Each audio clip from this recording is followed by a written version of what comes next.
Welcome, everybody. I'm just going to give us a second while folks are joining.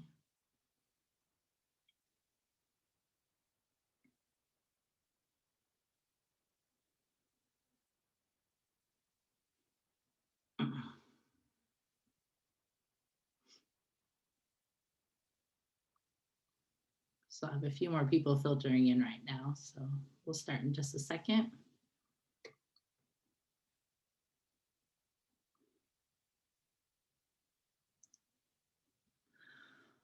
So welcome, everybody, and thanks so much for joining us today. Today, our panelists will be discussing criminalization of migrants seeking safety in Europe, while also bringing focus to the work of CPT's Aegean Migrant Solidarity Program located on the island of Lesbos in Greece. So we'd love to know who's joining us. So feel free to put your name and where you're joining from in the chat box. My name is Julie Brown, and I'm the outreach coordinator at Christian Peacemaker Teams, and I'm joining you all today from Iowa in the United States. So I just want to do a little bit of housekeeping before I turn it over to our moderator. We will be dedicating time at the end of the webinar for questions, and there's a Q&A button at the bottom of your screen. So if folks have any questions for the panelists today, go ahead and use that Q&A button and they'll be able to read those. If there are questions that don't get answered today live, we will try our best to answer them via email after the webinar. And I'd just like to give you a brief overview of CPT in case there's any folks who are new with us today. So CPT builds partnerships to transform violence and oppression in situations of conflict.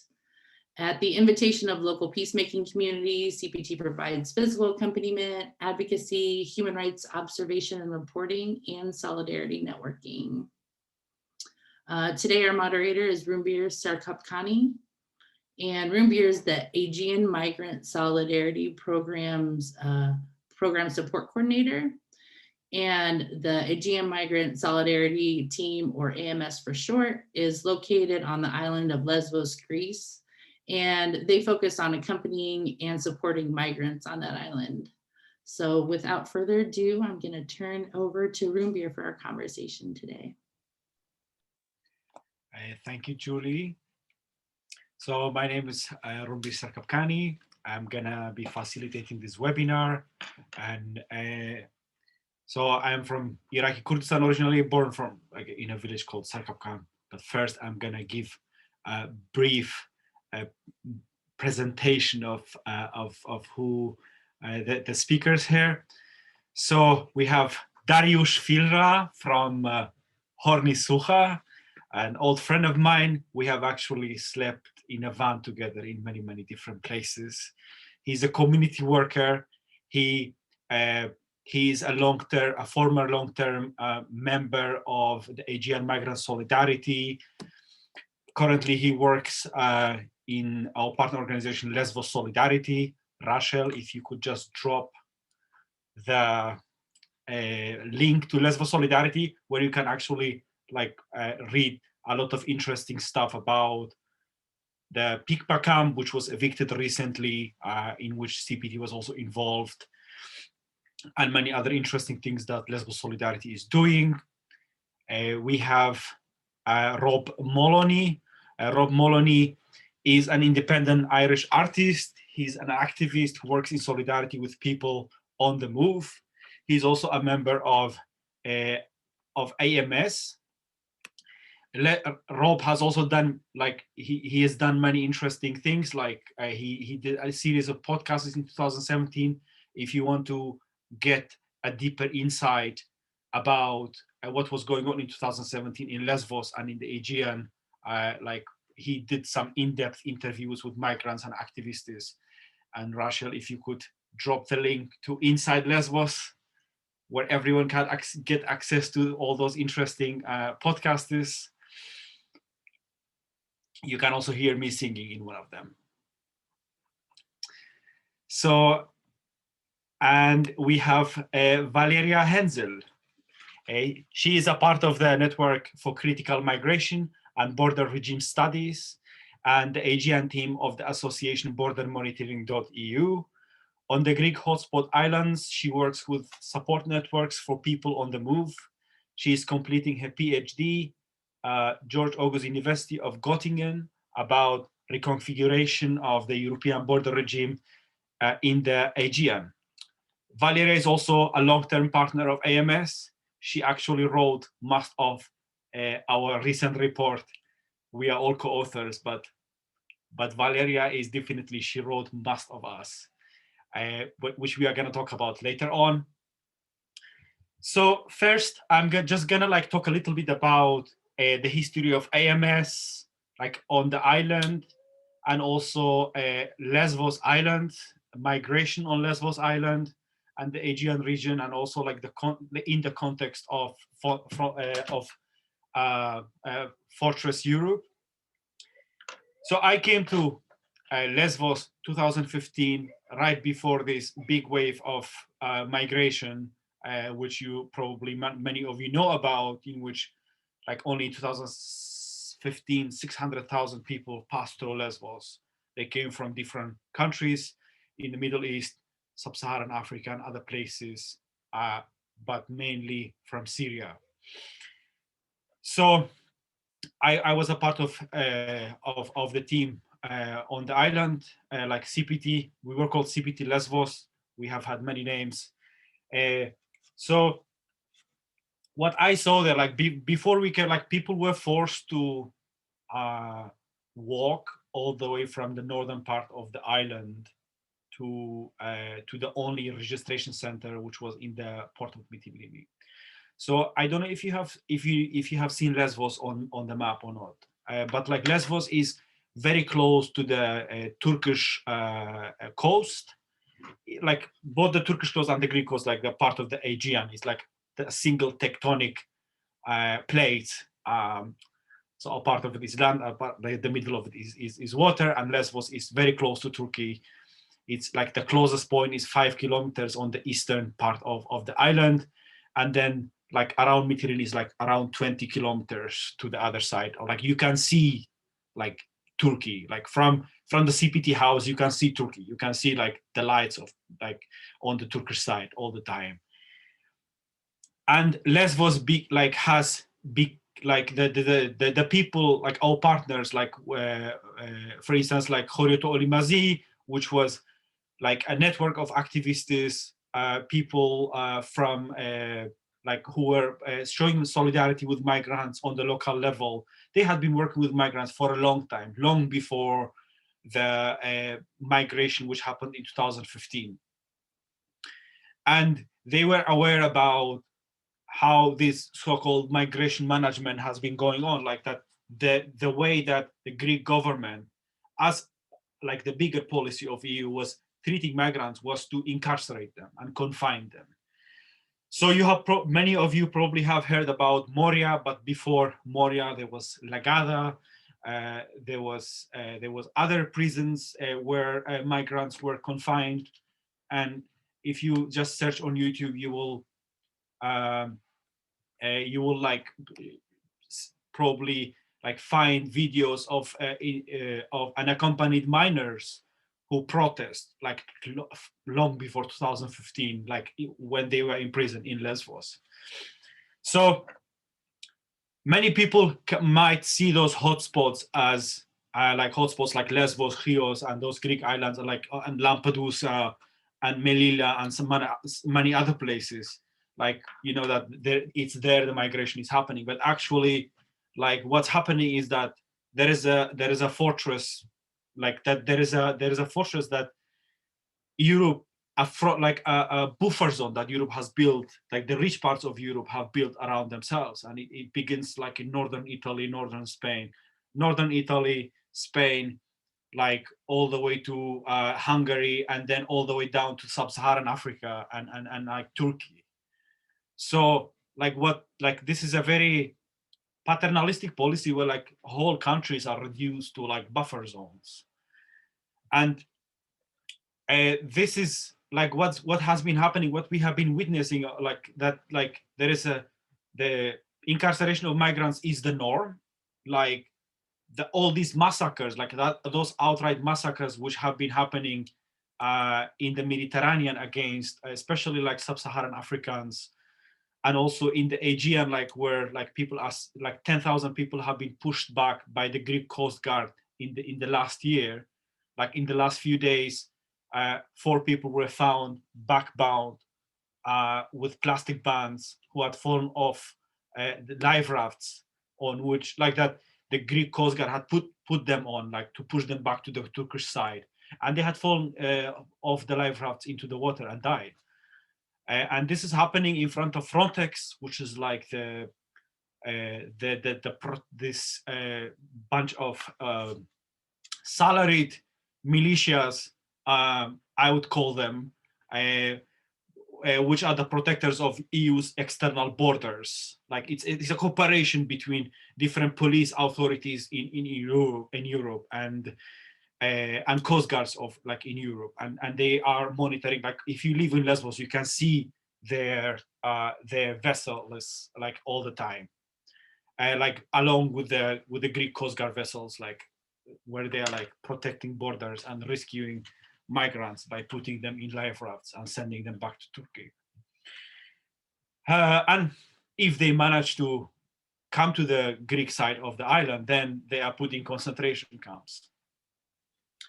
I personally, I'm just gonna like talk a little, like I come from like a border place, and like my family, like we have been involved in like the smuggling of goods like between the borders of Turkey and of Iran and Iraq.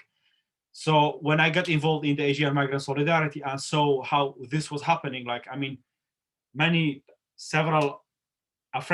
childhood friend of mine actually got sentenced in Greece for human smuggling, and he spent 8 years in prison. And like a friend of my father died because he was also like transporting people between the borders in Greece, of Greece and Turkey. He stepped on a landmine and died. So I would like to, so for me it was like something very deeply emotional and personal, but we also like everyone who have been there, like it becomes something deeply emotional and traumatic. So so I would like to invite Darek Firla to talk a little bit about. So I would like to ask you first, like you were like the best electrician in Christiania in Copenhagen, and then you became the best electrician of Pikpa in Lesbos, the community-run camp which was evicted by the Greek authorities recently. So you were the one who kind of like in 2016 when you came to the island and you saw the work that AMS had been doing in cooperation with Lesbos Solidarity and also with like Horeto Olimazi, like before Lesbos Solidarity, that you created a methodology in which the documentation could be done in a more organized manner.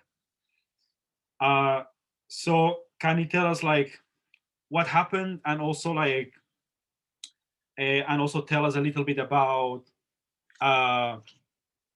your experiences, like how was it to visit prisons, how was it to attend those trials, and how did you do all this?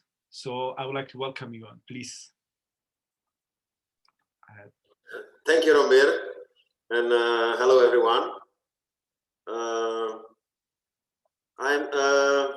So I have joined the CPT project on Lesbos in 2016, and at that time it was like the moment we kind of decided to stay longer here, because before we just had like a shorter presence on the island, and that was the first time we decided, okay, we're gonna stay for a while.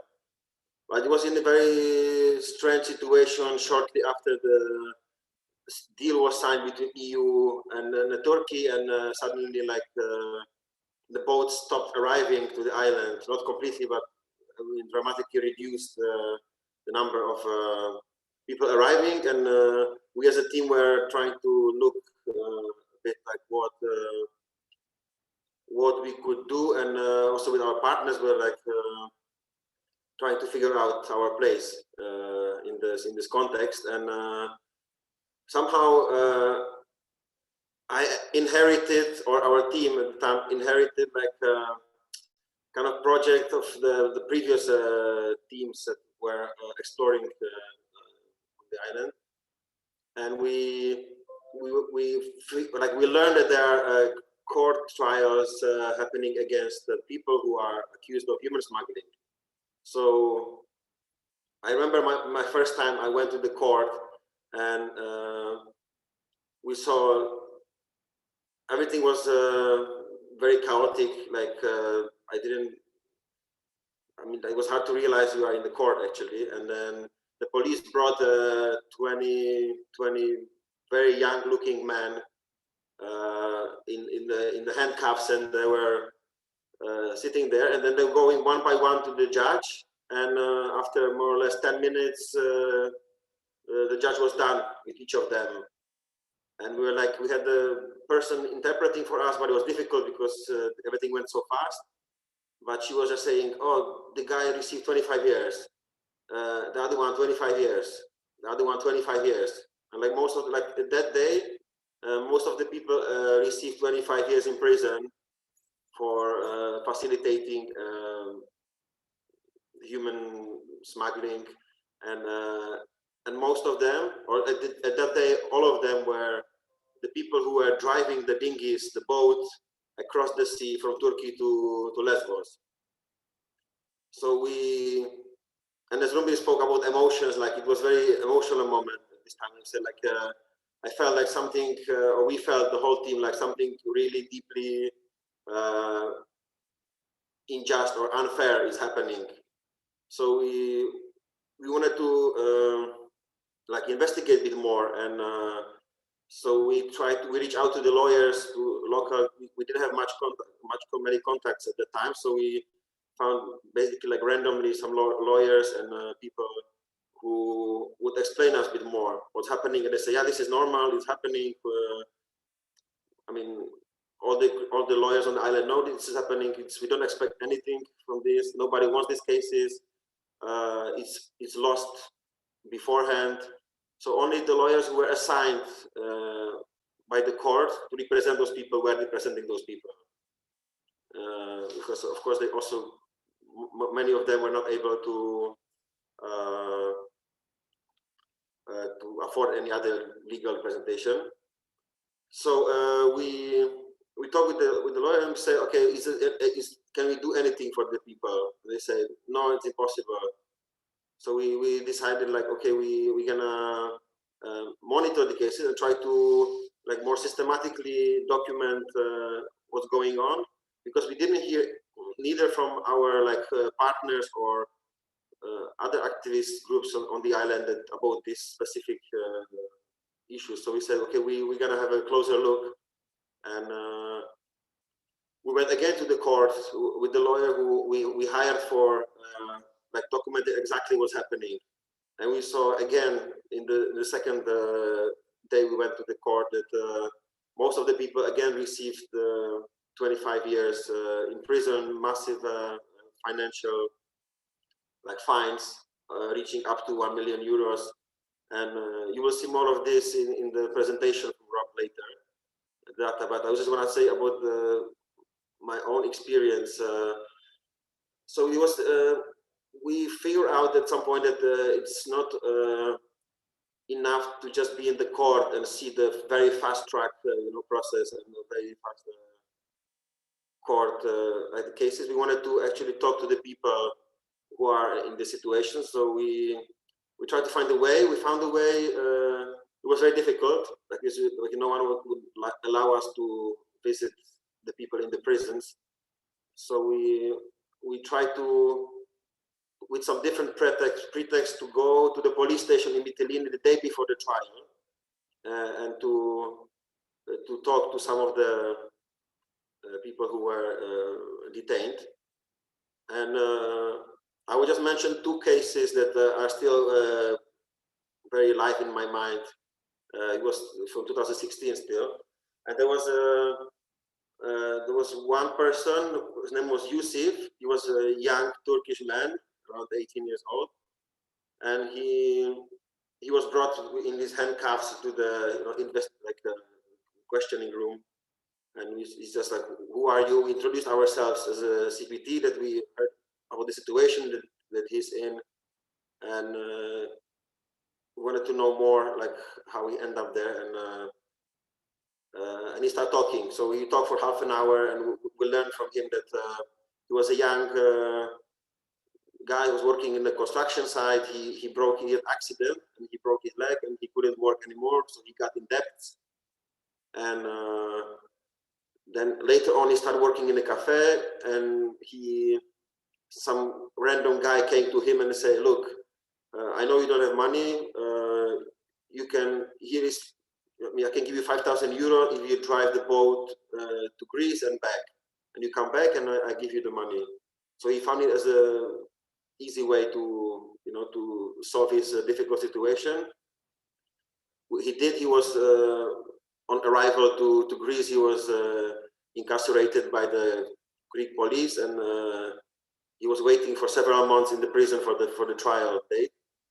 And at the end, he was lucky, or he found himself lucky, because he only received 16 years in prison, because he was of young age, as the judge said. And and I mean, we asked him, like, when we were very clear that we can't really do much, so we asked him what he wants us to do. And Yusuf said that, please tell everyone wherever you go, or tell the Turkish people, or tell everyone to not do this. That because he wasn't aware of the situation he might end up when taking this job in his what was in his eyes. And also he said, like, another sentence, remember that even if you fill this prison cell with gold up to the roof and offer this to me, I will never do this again. It was those two things he asked us to share with the people. And then, I mean, we saw later on, we did many interviews, and we saw a lot of guys from Turkey, or Kurds from Turkey, who were in this very similar situation, who end up in the Greek prisons. And the other person we interviewed the same day was Ansari from Afghanistan, and he was very young, even younger. He was 17 years old, and he and his family were trying to cross to Greece, because they had to flee from Afghanistan, and they tried to reach Europe, safety in Europe. And but they couldn't afford the transportation, because at that time the prices were reaching up to 1,000 or more per person for crossing the sea, and he had the family with him, so they could not pay the crossing. And so the smugglers offered him that he can drive the boat with a different group of people across to Turkey, to Greece, and come back to Turkey, then take his family and bring them to Greece for free. So it's one of the deals that the smugglers or the organizers of the smuggling business do. He agreed on this, but on the first trip, when he crossed to Greece, he was arrested, and he was also sentenced to 25 years in prison. So I mean, and also the judge, I mean, the trial took like 15 minutes. There was no witnesses. His young age was not taken into consideration. So we end up 25 years. So I mean, even after those first two interviews, we decided to continue, and we kept for a couple of years more collecting the data and visiting the prisons and the police stations and the courtrooms. And the report you might be able to read is the result of this, of the visits and interviews. And I won't be speaking much longer. I think this is briefly how my experience at the beginnings of this project.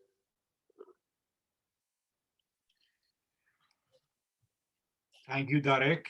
So Rachel just dropped the link to Incarcerating the Marginalized, the report which kind of which summarizes our documentation of people accused of smuggling from 2016 to 2019, even though we actually started monitoring 2014.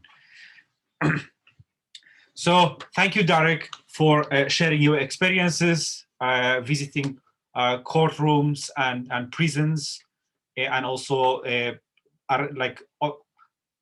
creating the methodology of documentation that resulted in this report. So Rob Moloney, we met in the PICPAS food distribution room, and then we got to know each other and became very close friends when we both were accompanying Arash Hampai, an Iranian activist who was hunger striking for the release of his brother and his brother's two friends in the square, in the Sappho Square in Mytilene. So you created this amazing appendix. You organized, you harvested quotes from many reflections. You brought together the gathered documentation from many hands and put it in a very organized appendix. And can you tell us a little bit about this, and also like present the statistics that we have, like of the data that we have gathered as a result of this documentation, and which are presented in the report? Yeah, I mean, like the data set that was gathered was created by many members of the team here from even before I was here. So I just kind of ended up trying to find a mutual language and a mutual framework in which to put it. So yeah, it was a very big team effort. I will share my screen, so hopefully you can see this.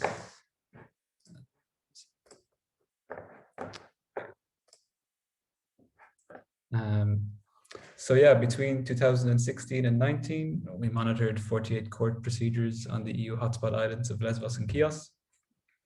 32 of these procedures were trials in the first instance, and 16 were trials on appeal. Drawing on official data provided by the Greek state, the number of people arrested on the grounds of facilitating irregular migration is pictured here.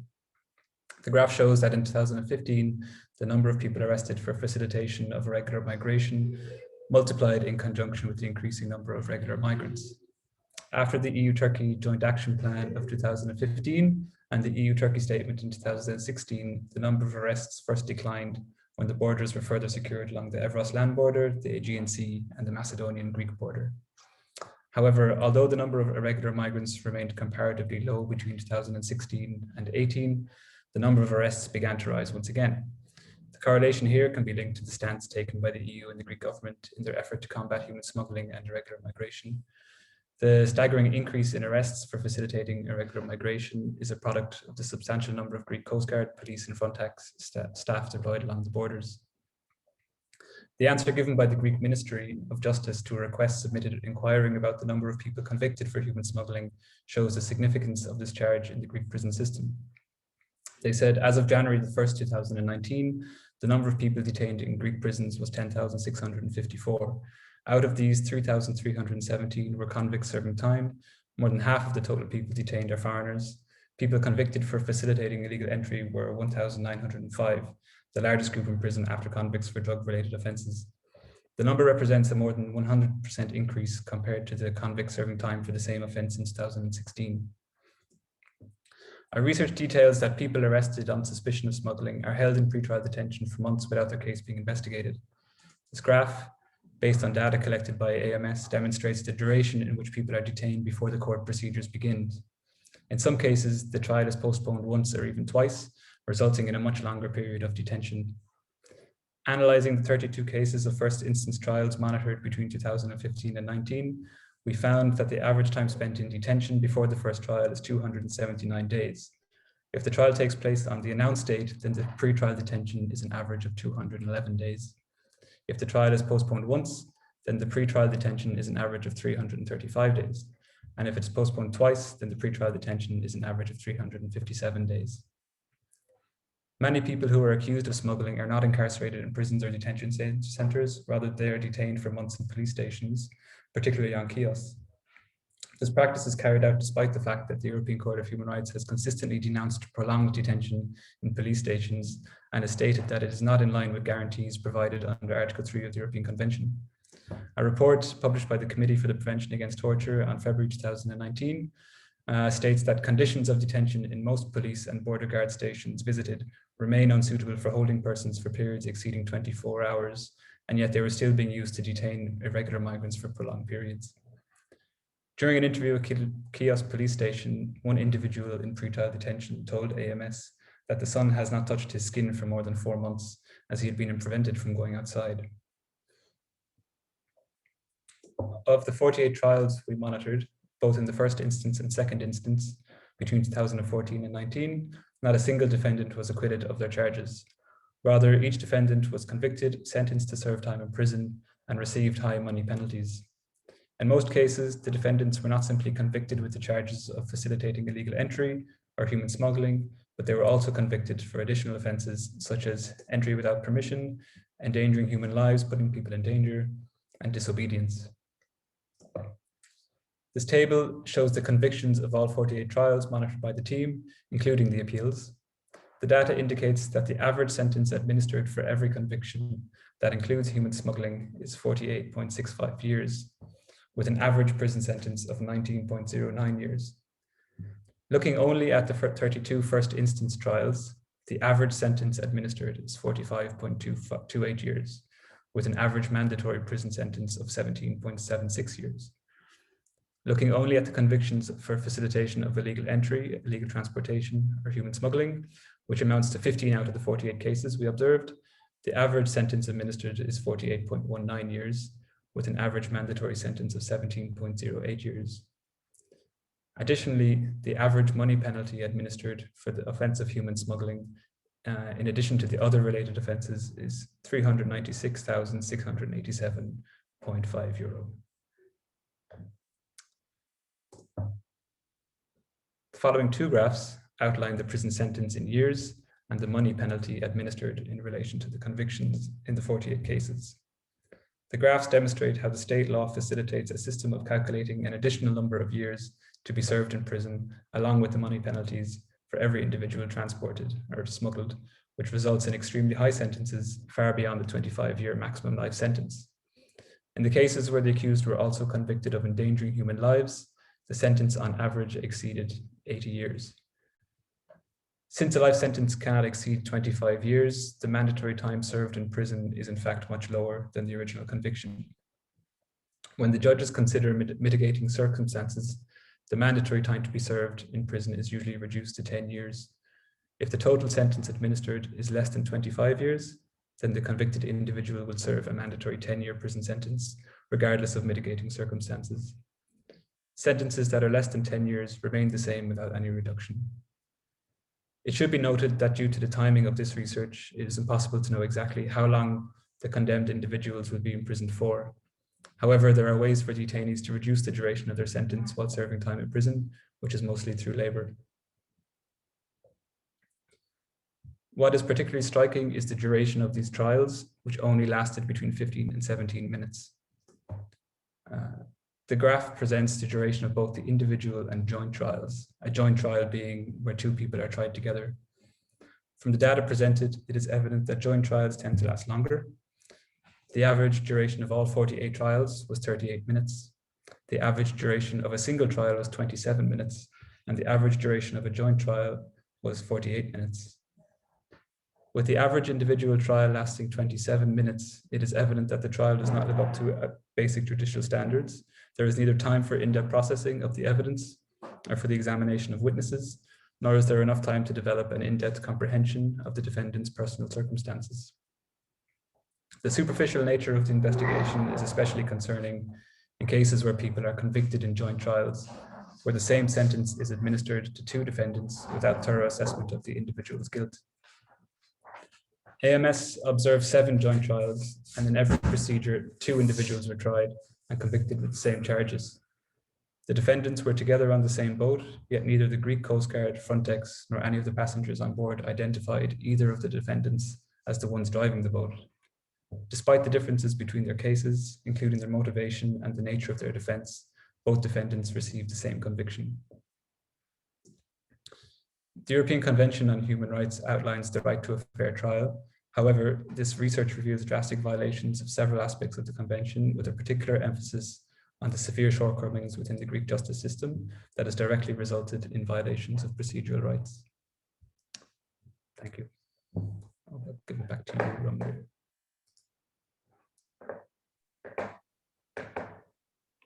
Thank you, Rob, for presenting those figures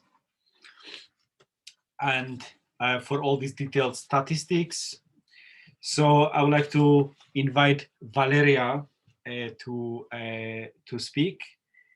And so Valeria, you have never lived on the island of Lesbos, but you have been there many times, and you have been in many interesting projects, initiatives, and assemblies in which we have interacted and met many times. We began drinking 1 cup of coffee at Musico Cafe Neo, but then after that, we have had many beers and cups of coffee together, fortunately. And you also wrote most of the report. So can you tell us a little bit about like how was it for like how like that you like how you got involved in the writing of the report, and also can you give us like a kind of oversight of like of smuggling cases on an EU level, and like a historical oversight, a legal oversight? Yeah, go ahead. Thank you. Thanks. Yeah, I also got in this topic through, I guess, talking to you in the first place, and then realizing how crazy these convictions were, and realizing that you already had collected for years a lot of data, and that it would make a lot of sense to publish it, bring it out, and put it in the context of the EU policies behind it also. And yeah, so that was also what I was planning to talk about, because I mean, these very crazy figures that Rob now presented, that you collected in depth, I think it's crucial to understand that they are like not singular events happening on the Greek islands and are just happening due to a sort of failure of the Greek justice system in any way. Of course, there, as you outlined, there are crucial failures to live up to basic standards of fairness within the court procedures and everything surrounding it. However, the convictions are based in law, and they're not only based in Greek law, but they're also based in European law. And so they're not like breaking European law, but on the contrary, they're a direct result of the legal setup of the EU. And that's why I think it's crucial to also address this, although it might get a bit dry now, but I'm trying to be short. So, yeah, I think it makes sense to very briefly jump back to the general emergence of the European Union as a project, because from the very beginning, this what people are referring to as European integration was always like a sort of paradox project, because one goal was to abolish the interior borders within the EU, what happened with the Schengen Agreement, but at the same time, it was the birth of the European external border.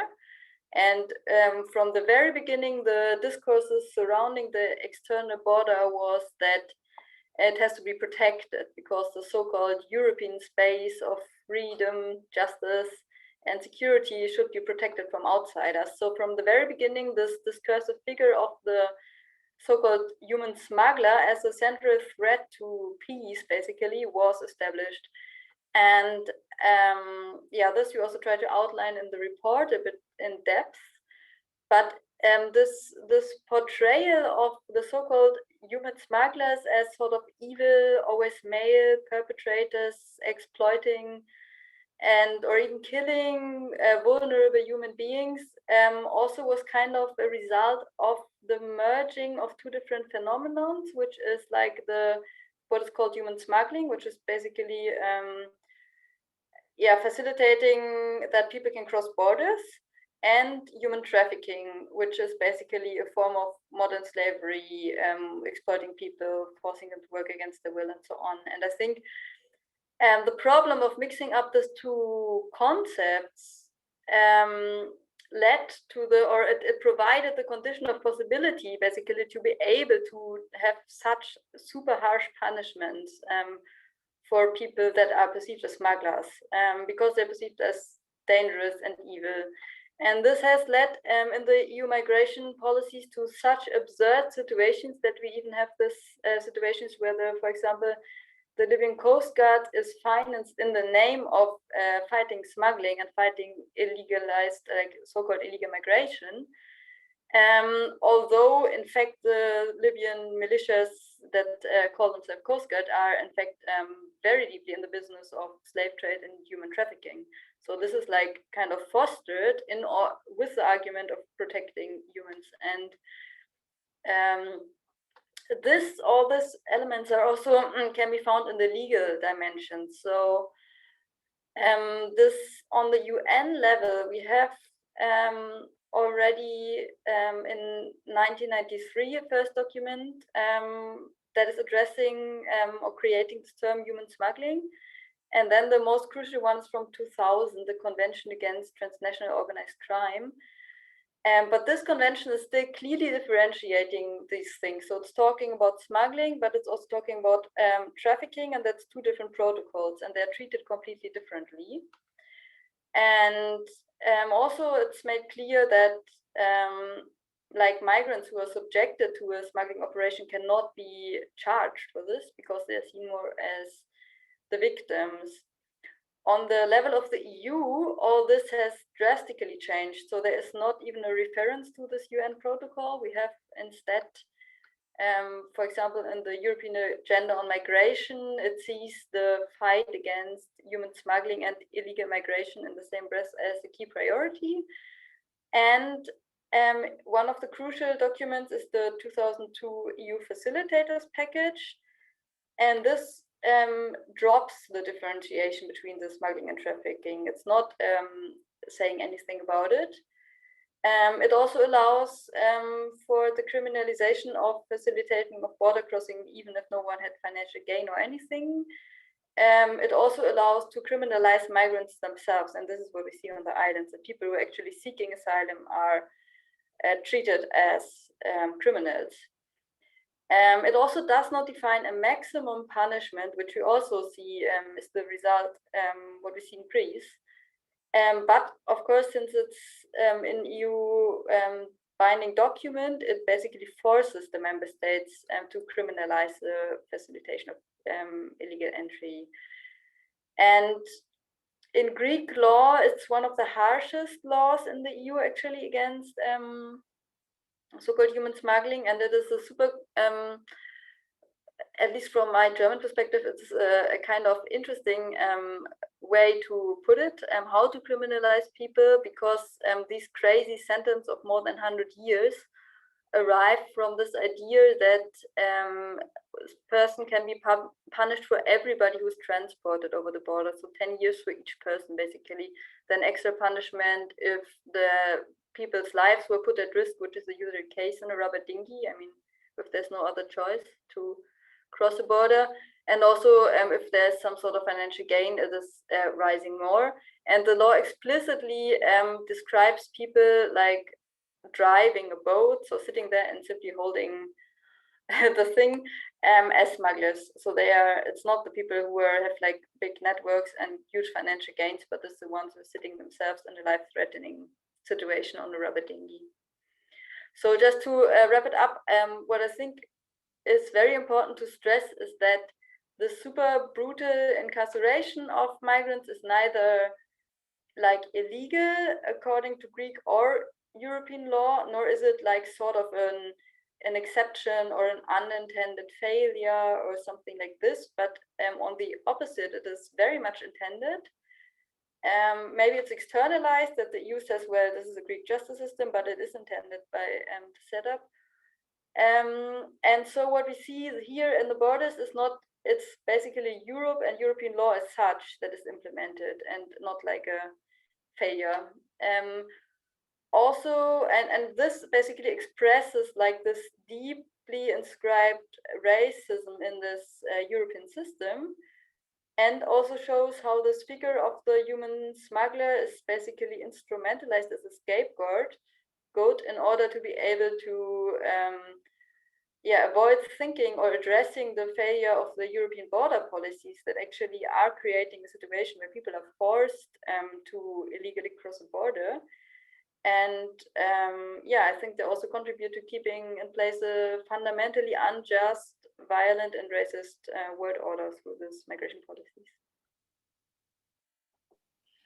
Thank you, Valeria, for giving us this oversight of the legal situation and the historical overview of how, like, the smuggler, like how the smuggler has been, the concept of smuggler has been created in the EU context. So I just would like to invite everyone. We have prepared a letter that can be sent to people, to parliamentarians on EU's national parliaments, like European countries, the national parliaments of the European countries, and also the parliamentarians in the EU Parliament. So you can. There is a link that Rachel just dropped into the chat. You can click on it and then you can read it. And then there is also like you can also click on something. If you don't know who's your parliamentarian, you can click on something and it will lead you to a place where it will give you the all the parliamentarians of the EU Parliament. So if you have any questions, please drop them in the Q&A box. We have had a couple of questions in the chat, but if you have any questions, you can just put them in the Q&A box. So I'm just gonna read this question from Birke Kleinwächter. I hope I'm pronouncing it well. So Birke wonders how expensive is 1 day in prison per person and who is paying for that? Is there anyone who can give us insight in this?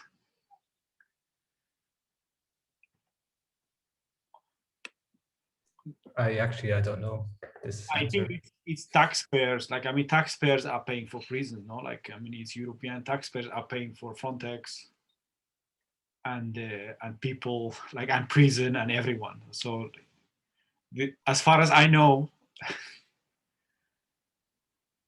I mean, I also don't know how much it is, but I think it's the right question because it shows the absolute absurdity of the system. Because definitely we can see that it's no good for no one. It doesn't really deter people from coming because this is like something that people do not expect and often do not know when they sit on a boat trying to reach Greece, that they will be incarcerated forever and basically their life is over. So it doesn't really deter migration.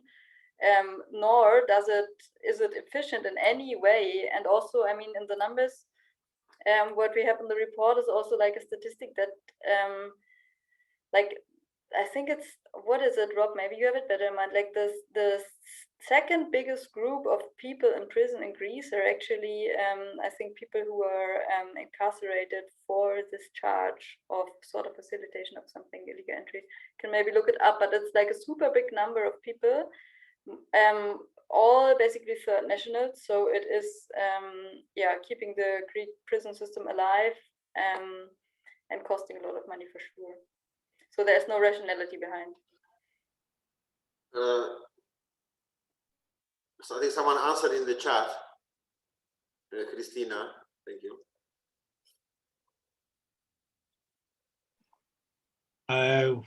Okay, there doesn't seem to be any. Okay, there is one. So how has the local community in Lesbos participated in supporting refugees or not? Maybe Darek, you are the right person to answer this. How has the local community in Lesbos participated in supporting refugees or not? Like Yeah, I can try to answer. I don't know. I mean, just from my observations and from what I mean, like the local community has participated in supporting refugees, definitely, and in the beginnings of the big, the long summer of migration, 2015 and 16, there was many local initiatives and grassroots organizations and people helping out local people. Also, then a lot of people from abroad showed up and responded. And until nowadays, there are many people who are involved and who do support migrants, and they are kind of like the opposition to some people who don't and have like more against. But there's definitely still strong support from local community. Yeah, I think we have all seen, like, the thing is that the main people who have been supporting migrants for in the course of like 10 or 20 years in Lesbos have been people from Lesbos.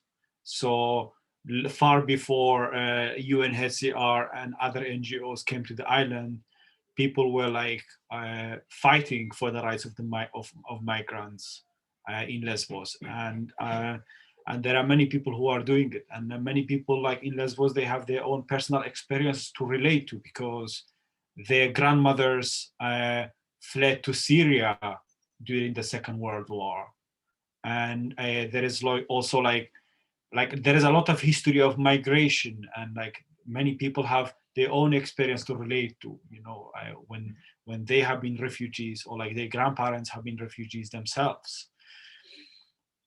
And there is definitely like many people are also like, because no one wants to be like the neighbor of a concentration camp, you know. I mean, I'm not justifying fascist attacks and stuff like that, which is like something terrible which is happening on the island, but like the um, migrants don't want to be in those concentration camps, and people on the island don't want to have concentration camps in their neighborhood. So this is like, it creates a lot of, it kind of like creates a lot of challenges for the local communities, and the response can be hostility and it can be solidarity, and we have seen both of that.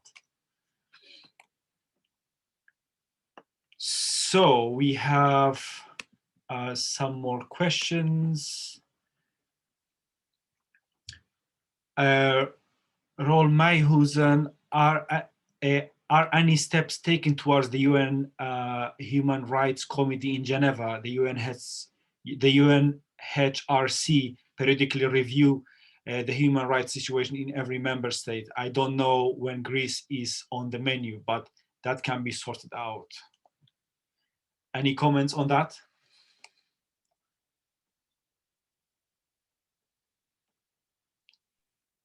I mean, we haven't really seen much impact of any sort of UN involvement currently, and that's also a question of power dynamics, who is sitting where in the UN at the moment.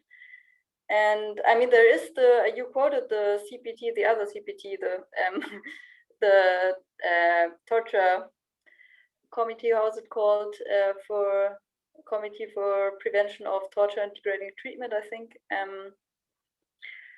And there's many other institutions, EU and UN institutions, that are kind of producing knowledge about the situation, but I think so far it was not really able to bring the cases to court. I think it's what would be needed is really some more strategic litigation in this situation. So trying to bring it, there have been some attempts already, but that really some more lawyers trying to bring it through also for the European Court of Human Rights, or the European Court in general. And maybe I could also like take this. There's also a comment of Ellie Criona here, who is pointing out at the new pact on migration, because I think this is also something we kind of missed in our report, because it was published before, that it somehow I think the anti-smuggling policies are strongly tightening. There's much more focus and more money going into it now under the new migration pact. Yeah, to our report, I think there have been not any responses so far by anybody, also because it hasn't been launched in a way yet to bring it to the European Parliament, and the petition, I think, is probably a way to try to get any responses now. So thank you, Valeria, for answering this. And like, there is another question, like, how can we support those already convicted? I think maybe, Valeria, this is an opportunity to talk about some pending cases that border monitoring is working on.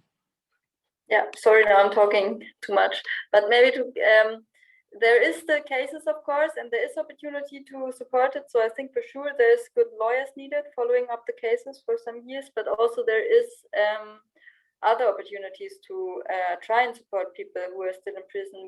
There's one current case where two young men from Afghanistan have recently been convicted to 50 years in prison. And actually, I think it could be strategically combined somehow with the current issues that we're seeing now, which is the pushbacks and the super big rights violations that are somehow under investigation.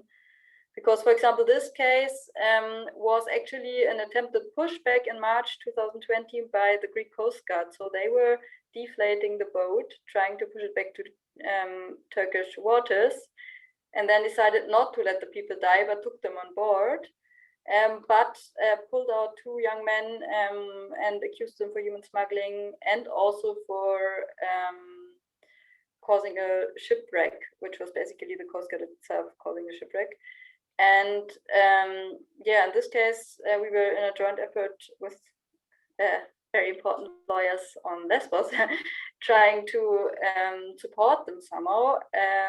But I mean, as you heard, the trials are so unfair that it's very difficult to win. But it's also, I think, very useful to try to find these cases and support the people. And now we are just trying to support them a little bit in prison. For example, one of the men who was detained, he had a pregnant wife at the time of the arrest and also a 4-year-old daughter.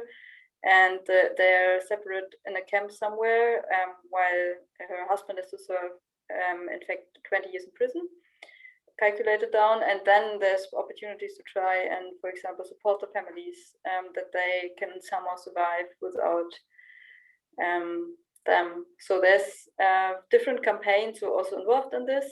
So I think directly involved is very much the Liga Center Lesbos that can also be supported financially. There's different other campaigns like Borderland Europe, Aegean Migrant Solidarity, who are trying to raise attention on this topics and the ongoing situation. And of course, CPT is still also there and AMS. Thank you, Valeria. So like, please, like, actually, like, Legal Center Lesbos is one of the most important actors who've been working with many, like the prosecution of migrants in general, and also like some cases like relating of to human smuggling. So check them out. I don't think we are gonna drop, but like, just like Google Legal Center Lesbos and it will come up. And including HIAS, of course, which is also on Lesbos. HIAS, Legal Center. That are also taking strategic cases a lot, and that's very crucial. Yes.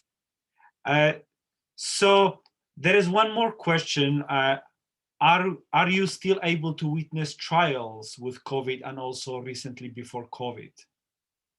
So we have tried to, like, I'm like speaking from AMS perspective, like we tried to, there was one trial, but unfortunately it was like behind closed doors, so we couldn't attend the trial.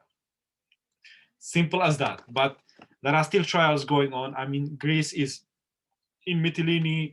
There is a lot, like a curfew from 7 o'clock. Am I right, Darek? 7 p.m. every day. So, but I think trial 9 o'clock. 9 o'clock. Okay, I thought it was shifted to 7 p.m. And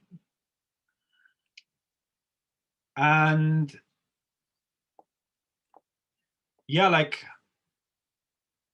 there are many questions, and I think we are gonna wrap up, but like we will try to answer those questions by email later. So thank you everyone for attending, and I would like to invite all the attendees, if you can like say some last thing. So Darek, Rob, and Valeria. I'm very happy that the report is out and that the things are, that see the light of day. And thank you for all for attending. And it was a pleasure to share this with you.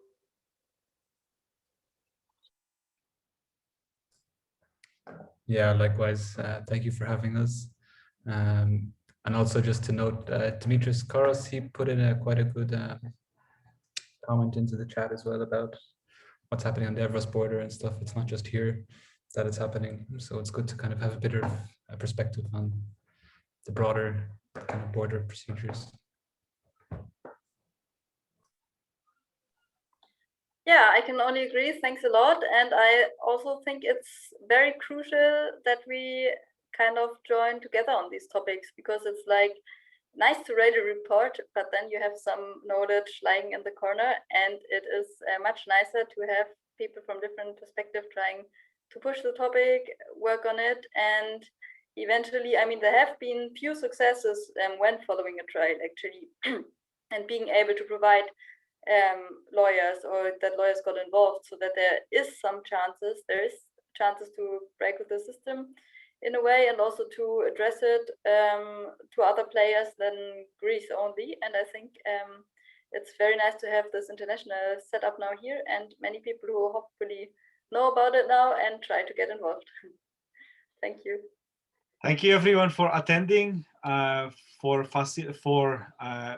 presenting, and also for thank you Julie and Rachel, and please please follow the link that we have dropped in, like sign this, send this letter to your EU parliamentarian, or like the parliamentarian in your national parliament, so that they can put some pressure on their governments and on EU, so that this will be brought into awareness. Thank you, everyone. And I want to thank everybody for being with us today, and thank Roombeer. If we didn't get to your question, we'll do our best to answer by email. And just a note, all of CPT's work is supported by generous donors, folks who believe in peacemaking around the world. So if you heard something today that was inspiring or that resonated with you, please donate to sustaining this important work. And you can do that at www.cpt.org/donate, and Rochelle will put that in the chat for everybody. Also, if you'd like to learn more about the AMS program or Christian peacemaker teams in general, you can visit our website at cpt.org. You can also follow us on Facebook at CPTers, or you can follow the AMS team on Facebook, and Rochelle will put that link in the chat. So again, I want to thank all the panelists, and I want to thank Roombeer, and thank you all for joining us, and have a good day.